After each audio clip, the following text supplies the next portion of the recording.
Alrighty, everybody. So good afternoon. Welcome to our Thought Leaders webinar, Understanding BERDO. I'm Ashley White, the VP of Education for IFMA Boston. On behalf of the Board of Directors, committee chairs, and committee members who are orchestrating today's program, we'd like to thank you all for joining us. It's really Blake. If you're a regular to our Thought Leaders programming, welcome back. If this is your first event, we're pleased you could join us. These programs provide our FM members with an opportunity for peer networking, information sharing, and finding best practices. If you get to the end of today's discussion and feel inspired to see more programming like this, we welcome you to join a think tank committee. This is a group of facilities managers that meet virtually once a month for 30 minutes to brainstorm and conceive the chapter's programming, including webinars, thought leaders, series like this one, tours, programs, white papers, and help with podcasts. To assure it meets the needs of you, our facility manager members. We will be holding our annual open mic night on June 13th this year in Burlington. At this event, our thought leaders come together, so our FM members, to discuss both what has been at the forefront of and what would help them grow in their roles. This will allow peer-to-peer discussions, insight, and will also aid in IFMA Boston's review of content that would be explored for the programming of 2024 and 2025. You can register through the event calendar at ifmaboston.org. I'd like to introduce today's speakers, who are both from Bala Consulting Engineers. Elizabeth Larsen is Bala's Senior Sustainability Engineer and leads the Sustainability Operations team, as well as overseeing Bala's carbon accounting, mitigation, and climate risk and resilience strategies. She is passionate about designing projects that prioritize well-being, reduce our impacts on the planet, and better serve our communities. She achieved her civil and environmental engineering degree from South Dakota School of Mines and Technology, studied abroad at Novia University of Applied Sciences in Finland, and complete her master's in sustainability engineering from Villanova University. Joining Elizabeth is Kiran Smith. Kiran is a leader in the design, management, and implementation of sustainable MEP systems. As a mechanical engineer with over 24 years of experience in the UK, Middle East, and the US, he brings the wealth of knowledge and perspective to projects. His engineering designs consider the impact of the MEP systems on the built environment as well as the planet. He is passionate about sustainability and enjoys working on high-performance buildings. He is committed to helping projects use renewable resources and systems that ultimately reduce their carbon impact on the planet. And now I'm going to turn it over to both of you. So thank you, everyone, for my long-winded intro. Thanks, Ashley. Real quick, if anybody has any questions throughout the presentation, we can either hold them to the end, there'll be hopefully some time for Q&A, or feel free to just put them in the chat, and they might get answered as we go along, but we'll be sure to refer back to that at the end of the presentation. Thank you, Blake. Well, thank you, Blake and Ashley, for having us. And we're really excited to speak with you today on the evolving legislation that is BERDO in the city of Boston. We'll touch on BERDO a little bit in Cambridge, and really try to talk from a high level about what this means for our buildings. I will share my screen and we'll kick it off. So as I said, we'll be talking a little bit about what these regulations like BERDO and the new Stretch Energy Code means for owning, operating, and developing facilities. We'll talk a little bit about why BERDO is so important, and how do we best plan for the future, complying with these new ordinances and still running our buildings most effectively.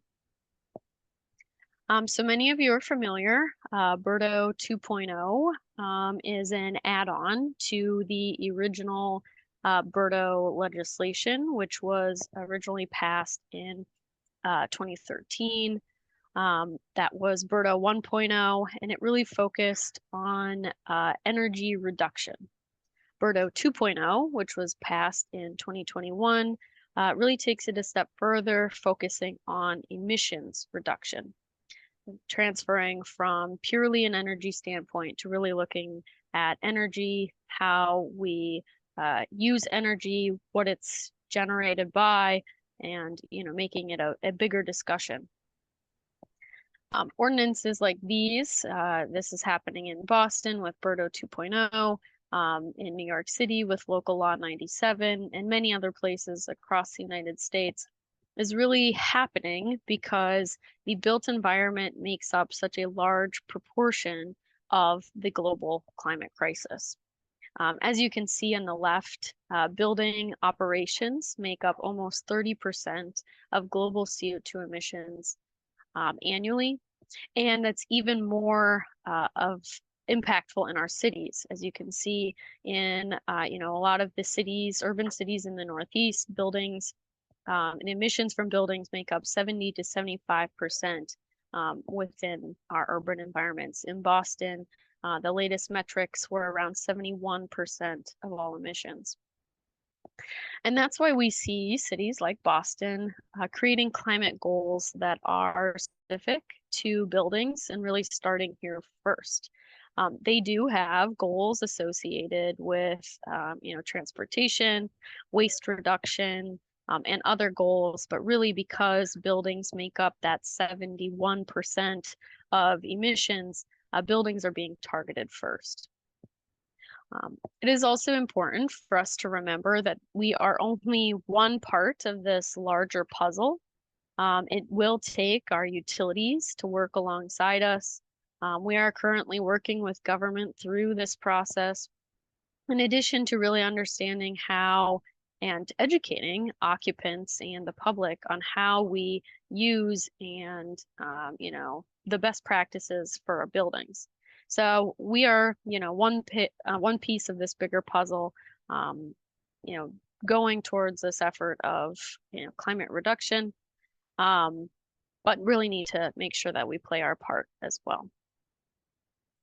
So diving into sort of the more detailed version of BERDO, we have, BERDO 1.0, as I said, started off with really focusing on that energy reduction. They were focused on reporting energy and water usage to the city, utilizing the Energy Star Portfolio Manager database. It was for buildings, two groups or four groups, I'll say, non-residential buildings over 50,000 square feet. Second class was building non-residential buildings, 35,000 to 50,000 square feet. And then those residential buildings of similar size, 50,000 square feet or above, or 50 units and above, and 35,000 square feet or 35 plus units.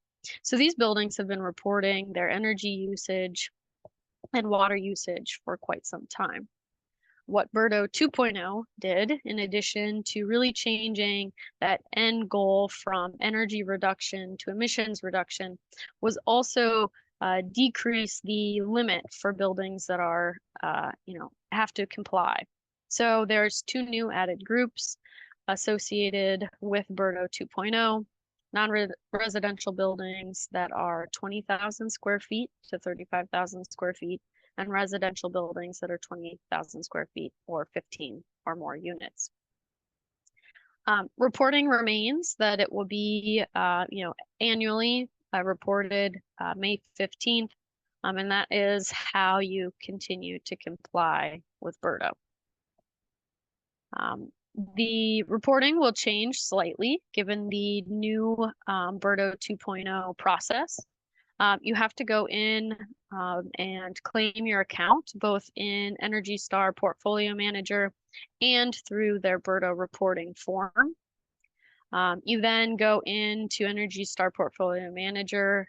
Many people have probably already set this up, but you put in the square footage of your building, your basic building information, and annually you report your electricity, natural gas, fuel oil, other energy types, and water. You then also have to fill out the BERDO reporting form, which provides some additional detail relating to backup generators, if there's any renewable energy on site, and if there's EV charging or other parking capabilities. And a new addition to BERDO 2.0 is the third-party verification of this energy and water data. And it must happen the first year, so theoretically 2022, and every 5 years following. So 2026 will be the next year that third-party verification of this reporting is required. Looking back on the past 5 years, and then every 5 years, so 2026, 2031, etc. For new buildings, it will again be that first year, and then it will follow that timetable after that.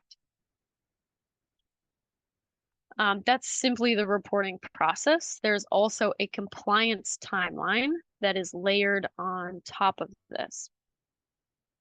So as we've seen, the first reporting for all buildings, even those 2 new classes of buildings, was required by June 15th, 2022. And the next, kind of upcoming timeline is that emissions limits are going to start in 2025 for those buildings that are in that first class of, BERDO compliant buildings. So those buildings that are 35,000 square feet or above, or 35 units and above. The new class of buildings that are the 20,000 to 35,000 square feet or 15 units and above, those emissions limits will not start until 2030. So I want to be really clear on that they do have to report. It will be reporting energy and water usage now through, 2050 and beyond, but the emissions limits do not start for that new class of buildings until 2030. And then every 5 years, we will see those emissions tighten and get lower and lower until we see a net zero status in 2050. Those emissions limits are broken out by property use type, as you can see in the table. They start in 2025 with the highest value, and every 5 years get more stringent until they reach a net zero status by 2050. There is a major decrease in between that first compliance period, 2025 and through 2029, and the second compliance period, 2030 to 2034. It is said that probably 30% of buildings may have to worry about compliance in 2025, but that shoots up to 70% or more that must compare their emissions in 2030 because those emissions limits decrease at a steep rate. So we are also allowed for buildings that are of a mixed use type to combine and do a blended emissions factor. So that can be calculated and provided to the city to show that you have a different emissions factor all the way out through to 2050. So how does this all get applied? When we are looking at an example building, the Prudential Tower, this is a approximately 1.2 million square foot office space. It uses electricity, gas, and steam. And I'll just comment that all of this data is publicly available. So we are taking publicly available data in this example. They're estimated to have around 4 kilograms of CO2 emitted per square foot per year. And that's how we will calculate our total emissions and compare against those emissions factors. So the first compliance period, we're looking at 2025 through 2029. For an office space, that emissions limit will be 5.3. You would then report your energy usage and your water usage as usual and mark yourself as compliant. And that nothing additional is required at that point. However, when we look at the next compliance period, you'll see that in 2030, the emissions limits, ratchet down to that 3.2 kilograms of CO2 per square foot. You would have to report as usual and mark yourself as non-compliant with the emissions limits. There would then be a potential for you to pay an alternative compliance payment, which is equivalent to $234 per metric ton. And for the Prudential Tower, that would equate to, in this instance, around $225,000. And that would be per year. So if they did nothing to change their energy usage throughout that time of 2030 through 2034, they would have to pay that $225,000 per year. So for existing buildings, how can we start to lay this out and make plans to be compliant in the future? That starts by laying out where our emissions limits are. That is that thick green line on the screen. And as you can see, as I mentioned, that transition from the first compliance period to the second in 2030 is more of a significant drop than we'll see in any of the other previous years. The city of Boston has stated that they are assuming a linear decarbonization of the grid at a minimum. So that slanted line is the emissions profile of the Prudential Tower, assuming that over time the emissions grid will decarbonize. If the grid decarbonizes at a faster rate than this assumption, we can take that and use that new emissions factor. This is going to be considered, in this case, the worst case scenario, even if the grid is, still has more emissions. The city of Boston will allow us to assume this linear decarbonization at a minimum. So as you can see, the Prudential Tower would not be compliant in 2030 and would have to pay fines throughout, the rest of its useful life until they made significant upgrades where they came down below the emissions limit.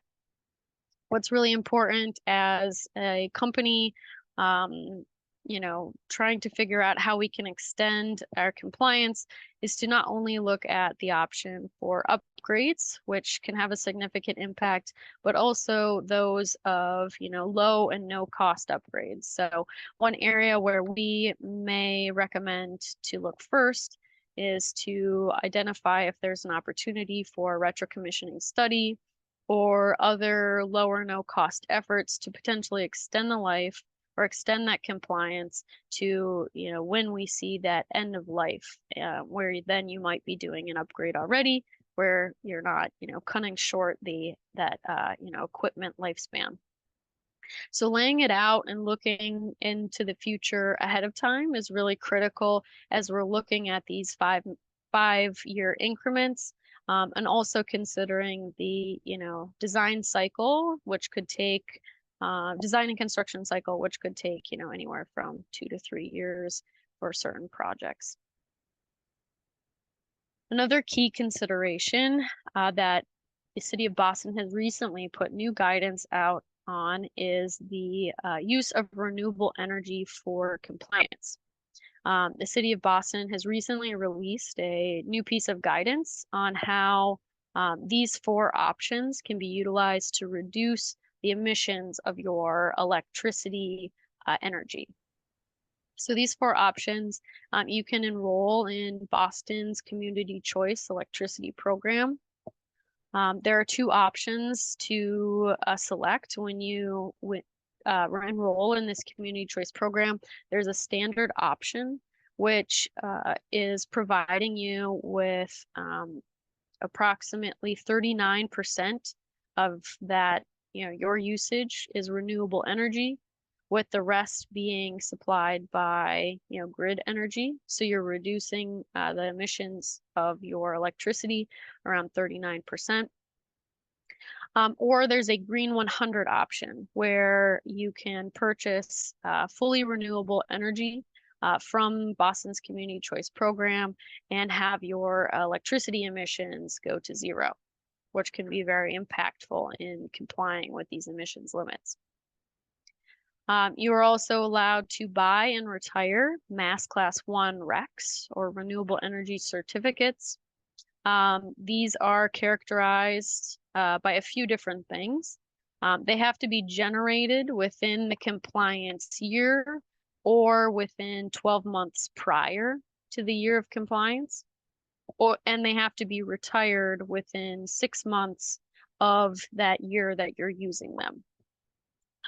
These can either be bundled or unbundled, which means if they're bundled, they come with the actual electrons, that electricity coming to your building, or they can be unbundled, where you're just buying the RECs and not actually seeing those electrons or electricity, and that might look like, renewable energy or renewable power from Texas. You're not actually going to see those electrons because they're on a different grid, but if they are, of a proper REC certificate, they can be included in that kind of unbundled category.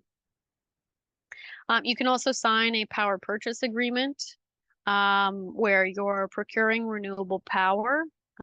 It must be additional, meaning that it has to create new renewable power and be a new renewable project. It can't be a solar site that has already existed for many years. And it needs to be generated, that energy that you're using must be generated within that compliance year. And then finally, the last option is to utilize local renewable energy, and that can be on or off site. And you do not have to retire the RECs or the renewable energy credits if it's within the city of Boston. So if you are able to put solar panels on your roof and utilize that energy, you have the potential to then also sell those RECs on the market, in addition to using that energy to reduce your electricity emissions. There's a lot of details here, but renewable energy is one great way where you can, in addition to reducing your energy usage, you can also focus on reducing the emissions of that energy as well. And then I just wanted to quickly highlight a small note around BERDO, as many facility managers are probably working in Boston. They're probably also working in Cambridge. So we wanted to just make a small note around some of the differences of Cambridge's BERDO compared to Boston's BERDO. Cambridge has recently updated their ordinance to make it a building energy use disclosure and emissions reduction ordinance. They had primarily in the past focused on energy similar to BERDO, but are BERDO and are updating to include emissions. Their reporting began in 2015 and is going to have a slightly different square footage threshold where it's buildings greater than 25,000 square feet compared to BERDO's 20,000 square feet. And the biggest change between BERDO and BERDO is that in Cambridge, you will be required to come up with an individual baseline of your emissions. In 2018 and 2019, use those 2 calendar years to come up with an individual baseline, and then over time, reduce your emissions compared to that baseline. So instead of having set emissions values for different types of buildings, you will have to follow that emissions reduction pathway as shown on the graph on the right. Large commercial buildings that are over 100,000 square feet will follow that pathway and be required to be net zero by 2035, which is a very accelerated timeline. And those smaller commercial and residential buildings will then be required to be net zero by 2050, more in line with the BERDO ordinance. And then just finally, condos are exempt. But really want to highlight that these are going to be individual baselines based on your building energy usage from the past, and you will have to follow your own distinct path forward. So there will not be just one set of emissions limits if you're looking at a portfolio-wide effort. So those are some of the details about BERDO and BUTO, and I'm going to pass it off to Kieran to talk a little bit more about how do we actually reduce emissions and reduce energy to keep us in compliance in the future. Thanks, Elizabeth. So we put the slide together because it is a combination of a few different things. If you can reduce your energy, the load that you have in your building, the air conditioning load or the heating load, that's a very good start. You know, we use this phrase called prevention is better than cure. If you can stop the heat from getting into the building, then you don't have to deal with it. So the skin of the building is incredibly important, and you'll find that energy codes are getting stricter and stricter, and they're requiring tighter envelopes and better performing envelopes. And that's okay for new buildings, but what do you do when it's an existing building? You may need to look at upgrading your facade, replacing windows, possibly adding some insulation. Things like that can really help reduce your overall energy use, particularly when you're talking about your heating or your HVAC system. And that's the reason why, when you saw on the previous slide, there are different emission factors for different building types, because a lab building, a life science building, is obviously not is more of an energy hog than, let's say, an office building or possibly even a small school. So those are the things that, like, the processes within your buildings, you may not necessarily be able to change, but your like I said, your facade of your building, you might be able to change or at least enhance. When you're looking at an existing building, that can be a little bit more complicated. I can tell you that one of the buildings that we did for Bala is downtown in Boston. It was down at Seaport. We started off, it was an office to office lab renovation. We had gas-fired condensing boilers, I'm sorry, as our main heating and producer, and the BPDA, I say maybe towards the start of construction documents, told us that we had to reduce by 97%. So it made us change the entire system for the building. That had trickle-on effects because we needed to use more roof space. So this is something that is real. It's already, the BPDA are very serious about this, and they are challenging projects to meet this. So it's important that we can do anything we can to reduce the energy, because when you do that, if you reduce the energy, you reduce the electrical power that's required to drive things like heat pumps or chillers and things like that, which means that the intent is to reduce your energy, reduce your electrical use, which means that you have less requirement for electrical power. And then there's electrification. As I just spoke about, the authorities are demanding that we use less and less fossil fuels. So electrification is driving different types of system selections. You've probably heard of VRF or VRV, heat pumps, anything that doesn't require fossil fuel to make it run is something that's really being looked at right now. And there are challenges to that as well. There's new codes coming in for systems that use VRV that will require engineers and architects to approach the design slightly differently. So one of the things that we try to tell people on this presentation is that legislation is changing, but so is the machines that are being built to help combat this. So technology is changing as well.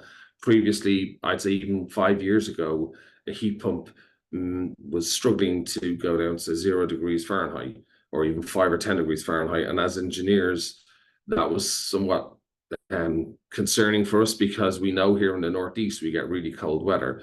So actually on the project that I just mentioned previously, we did retain gas-fired boilers, but we did an energy model to prove that they would only come on for less than 5% of the time, which meant we got under the emissions. So there are things you can do to help your building, but for the most part, that's what this is requiring, is that all your systems go to electrification. And then the last part is the renewable energy, and that was the slide that Elizabeth just talked about. if you can't generate your own renewable energy, and for the most part, places like Boston, Cambridge, they're urban spaces. They don't have a lot of roof space. They don't, where are you going to put things like PVs or solar panels? So purchasing RECs and things like that is probably maybe your only avenue. Particularly if you're in an existing building. A new building, you would be required to, build something like that in to your building, if at all possible. At least that's what the BPDA are going to look for. So it's a combination of the three. Prevention is better than cure. Try and, a really good facade will really help reduce your heating and your cooling loads. And if there's anything inside of that space, like, more efficient lighting, lights have become way more efficient. LED lights now are way more efficient than previous fluorescent lighting. Anything you can do for your processes inside of your buildings to help reduce energy reduction will help as well. And then using that information, bringing it to the design team, and then the design team will take you through a couple of different process or stages to identify what's the best system for your building, because buildings can be quite unique, different location, different size, different orientation, different use. So we need to see it. We take each building under its own merit. And again, the last part was the renewable energy.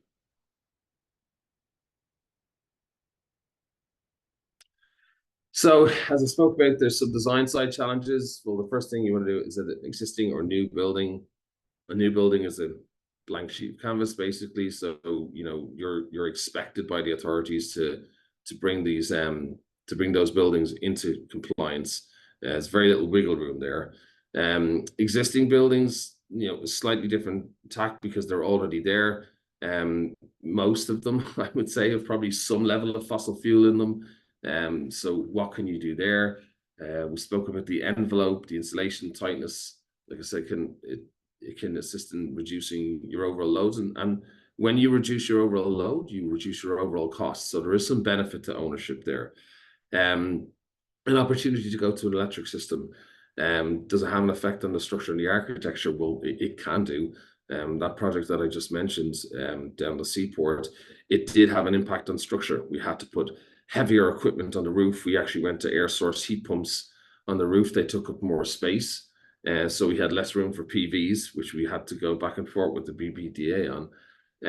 But it also added weight that wasn't there previously. The previous equipment that we had up there wasn't as heavy. So the floor just below the roof had to get a structural upgrade, which had a cost associated to it. So these are things that we're just trying to bring to every, ownership, people who run the buildings, attention, to make sure that they're aware. And as I said, new buildings, they offer more flexibility. Like I said, you really need to be designing new buildings now so that they are compliant. I couldn't see any new building being built in Boston or Cambridge. If they don't meet these requirements, it's very likely it's going to get rejected. And then we talk about the power available for all electric. This is a big one, and this goes back to the jigsaw piece that Elizabeth showed at the start of the presentation, that it's not just us as designers and engineers and architects and people who run the buildings, the facility maintenance teams. We really do need everybody. It's government, legislation has to be, it has to be fair. I do think there's going to be some challenges moving ahead with this, with BERDO. I think owners and developers may challenge some of it, because if we can't get to these targets, then what do we do? So I think there needs to be an open discussion with it, but for the moment we need to target those targets. But I do think there's going to be some discussion as buildings start to become less compliant. How do we get them into compliance? If there's going to be a grace factor there, I don't know. This is all very new. Even the fines that are being given out, or as Elizabeth showed you and calculated, there's not a vehicle for how those fines are going to be collected, and that we're aware of. Nothing has been is set in concrete just yet. So it's kind of a bit of a moving part as well. So, but it is important that people who operate and run buildings are aware of these, because if something does get into a non-compliance mode, then there is a risk there for you. And the power available, as I said, this is we're talking to utilities all the time. Vicinity is one sort of one avenue as well. It's steam, green steam, but that was actually rejected by the BPDA on that project that I mentioned, because Vicinity hadn't given them enough information on how their steam was green. And Eversource and National Grid and places and people like that, they're also looking at their own side in terms of the transmission and the delivery of electricity to things as well. So it's going to take a village. It's going to take all of us together. We can't just do it on the built environment side. It's going to need government. It's going to need utility, and it's going to need new technology as well, which is coming. I will say that HVAC manufacturers are, their heat pump technology, all of them, Trane, Daikin, Carrier, whoever you have, they are all putting a lot of effort into research and development. Because the other thing that's changing on that side of things is refrigerants. There's more new rules coming. Thank you. There are new rules coming in about refrigerants, which everybody needs to be aware of. But as I said, which system do you use? Well, it depends. It depends on your building, depends on the use of the building, depends on how much space you have in the building, how much power you have in the building, and how much you have available to spend. I mean, let's not forget that it's important to understand that not every owner and not every operator has huge amounts of dollars to be updating everything. So I would encourage you to engage with your engineer to review your own building, understand the building, take a look at your utility bills, and be able to try and have your engineer try and target some of those. But we mentioned a couple of systems earlier. VRF or VRV is variable refrigerant volume or variable refrigerant flow. It's a type of heat pump. You see them very common, the cassettes that you see in stores and things like that. That's the indoor evaporator. It has an outdoor condenser associated with it as well, but it's quite efficient in its ability to be able to connect the outdoor condenser and the indoor evaporator by small refrigerant lines. So that system lends itself well to a retrofit to an existing building that may need to go to electrification. But again, need to be careful, need to space plan where you have your outdoor equipment and be specific about where your indoor equipment is. And then there's heat pumps. There's lots of different types. The VRF is a type of heat pump. There is an air cooled, which is those condensers that you see outside of buildings, and they have the fan blowing. That's basically taking the heat out of the refrigerant. But you've got water cooled. You can also use a geothermal loop, which is the school behind me has done. The way you do that is you really need real estate for things like that. So in urban areas, something like a geothermal loop is not going to work. But if you have space, and they lend themselves well to places like schools and higher education, because they tend to have like football pitches and things like that you could bury the pipework under. Heat pump water heaters, these are a lot more efficient than electric water heaters. They do require a little bit more space and they are more expensive. We're starting to see the cost of these come down somewhat as they get more utilized, but something just to be aware of. Electric resistance heaters, not very efficient, but can be used if necessary. We would look to sort of not use them, because it is a 1 unit of energy, 1 unit of heat come out, so it's not very efficient. Heat recovery chillers, again, a little bit more footprint required, a little heavier than a typical chiller, but you do get recovery out of the condensing side of it that you can probably use to preheat incoming water. So that's trying to take as much energy that you were going to throw away to atmosphere and try and heat up, like I said, it could be potable water or domestic hot water. Again, just have that conversation with your engineer and your designer to see if it's the best fit for you. And something that I personally think is going to become far more important in this conversation is electrical energy storage and the storage of batteries, because if you're able to smooth out your peaks and your troughs with storage of electrical power, that's going to really help stabilize your operations. These will require space either inside or outside the building, depending on what type of battery you're going for. But they are something that's, I think, is going to be key to this whole electrification as we move forward. Quick question on that, and I agree with you on the electrical energy storage, and also it will take a village between like the utilities and legislation. Have you seen, I guess, either in Boston or Cambridge, start to, I guess, go through the approval process, or let like the fire department given approvals on, I guess, electrical energy storage yet? Because I think there's, you want to do the right thing at the same time if they don't approve it. I think that's the part where it takes a village. And I'm just curious if in some of these newer or existing buildings, if you've seen someone try to be the guinea pig so far. Well, I'll start with the guinea pig. We were the Yeah. guinea pig. It was, I will tell you, it was a shock to ownership, and it was a shock to the design team that we'd gone so far into the process for it to be turned around. Because prior to that, you know, heating for a life science building was generally gas-fired condensing boilers, and that was accepted. And now it's not, and it's been, you know, we had to pivot quite quickly. But that's a very good point on the electrical storage with regards to the Boston Fire Department and things like that.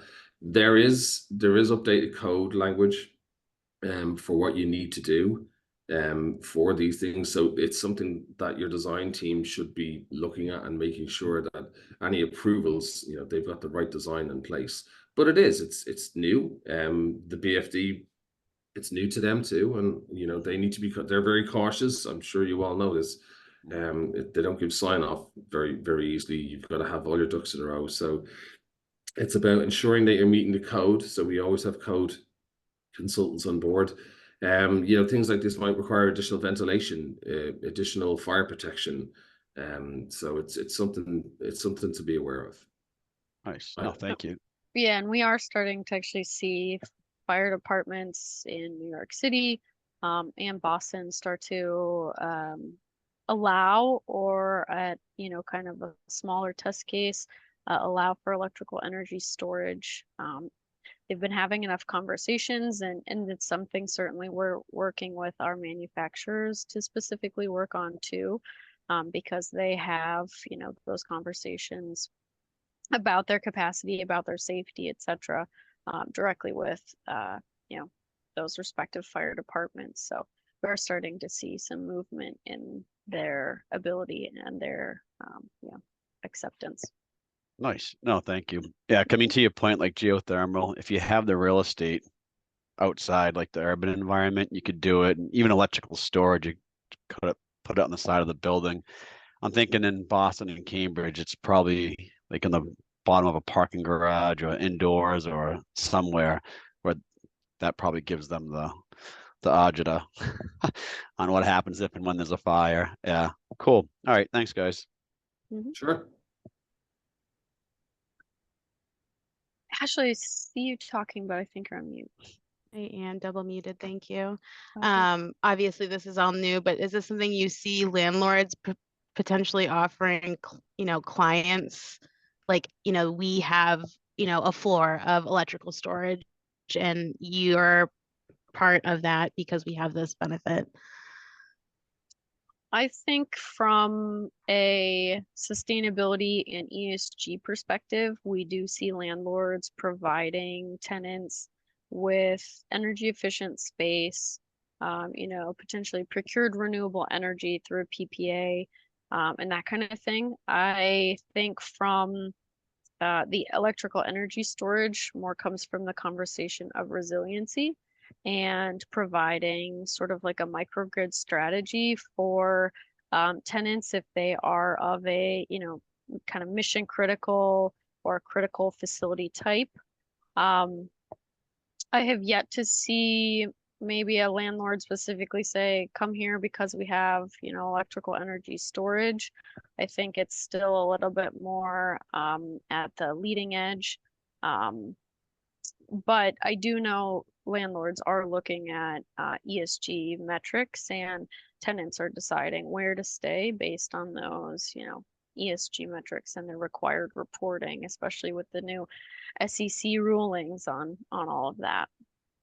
Thank you. Yeah. We just had a ESG talk, an environmental social governance talk. So this is a great follow-up. Yes, we heard that. It's all related, and yes, it's alphabet soup at best. You got ESG and BERDO. Couldn't get much more alphabet soup than that. So, we wanted to just quickly wrap up with one of our case studies, looking at how we can plan for BERDO ahead of time. And this is, you know, the project that Kieran was mentioning in the Seaport. This was an existing building that was transitioning to, kind of a split of office to lab. As part of our design process, we analyzed the different opportunities or different design options against, again, that thick kind of green line right there with the emissions limits that this building would then face. As you can see at the time, we were under the ASHRAE 90.1 2013 code, and that would not be compliant. A building that just met that code would not be compliant past 2030, which by the time the building is built, you would be within a year or two, and you wouldn't have very much of that, kind of compliance runway. So we started looking at other options. The traditional sort of design, going with what already existed, but just upgrading and, improving energy efficiency. As you can see, is that next line down, that dark blue, it does improve its, efficiency by quite a bit. But as I mentioned, that steep decline between 2029 and 2030 is really impactful in this situation. And even using, just an energy efficiency upgrade would not help this building stay in compliance past 2030. So we had to look at getting a little bit more creative. We looked at the option for, steam and what clean steam might look like, in addition to providing an all-electric option. Each one of those luckily pushed out compliance to 2035, 2040, all the way out to 2045. And in the end, the building owner went more towards that all-electric option with the natural gas condensing boiler backup just in case for a resiliency measure. But this building would then, pending its usage, energy usage, was projected to be compliant out to 2040. And so it's really important in both the design side as well as the retrofit side to look at this long term so that we can better plan ahead and weigh those CapEx costs versus OpEx costs. And just to kind of highlight what that looks like, we did an analysis between just using that traditional system, but employing, efficiency measures versus an all-electric system. And you can see that the fines are those, bars.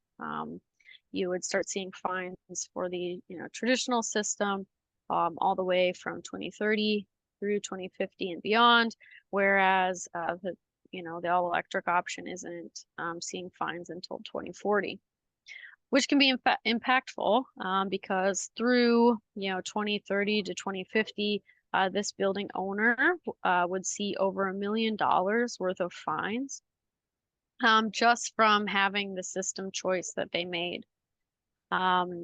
And compared to the all-electric design, they would still see some fines. However, it is significantly reduced to that, around $260,000 worth of fines. We did try to do a net present value comparison just to show the owner what this might mean comparing to some of the CapEx costs.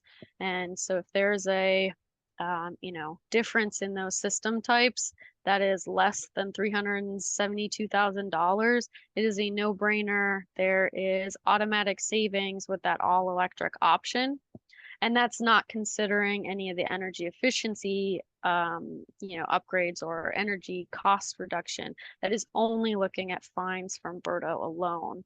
So it's really important to analyze this and understand these implications and really get it into your pro forma ahead of time when you're making those CapEx decisions. Yeah, and I just add to that as well, as Elizabeth just said, these are the fines. These don't represent the savings and operating costs that you're going to have. But not just that, you also have a new system in there. It's going to benefit the people who are going to use the building. So that's one of the other things that we need to probably talk about, and it's something that we do in a whole different lunch and learn. When you upgrade your systems, you really want to be promoting sustainability and less energy use, but also benefits to the building itself and to the occupants of the building, because that's what's going to enhance your building. So you're spending, either way, you're going to spend money. You're either going to get fined or you have to upgrade your system. That's pretty much the bottom line here. And so getting out ahead of it is going to be more beneficial to you. Now, obviously, that changes the way you look at your system.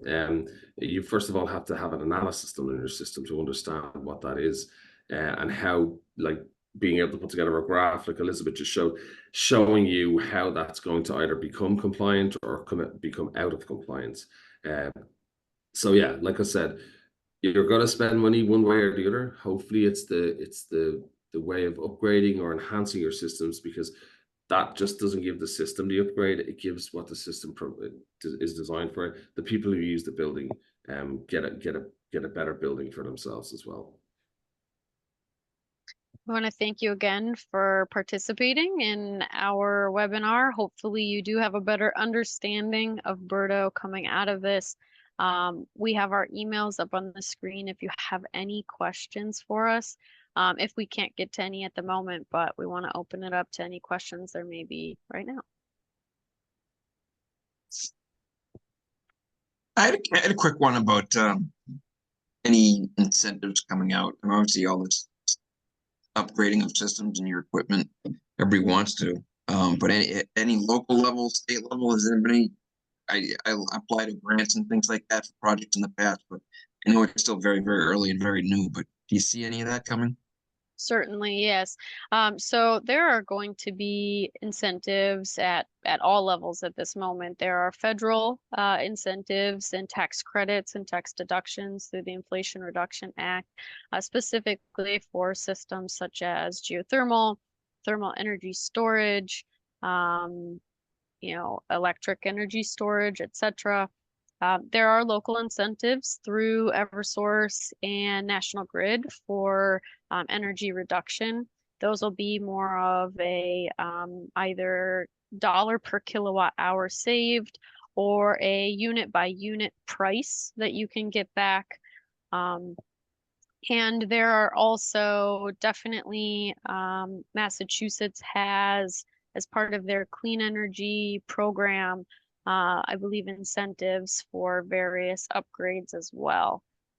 So at all levels, local, state, and federal, there are more and more incentives coming out for these upgrades. All right, thank you. Mm-hmm. And a key thing to BERDO is the way that they have set this up is BERDO is taking these fines or the city of Boston is taking these fines and putting it into a equitable investment fund, meaning that if there is ever a building that is, short or has a financial hardship, they can apply to use some of the money from this equitable investment fund to also reduce their energy usage. So the city is intending to hopefully use this money to help owners also, make these upgrades. But that will be on an application basis.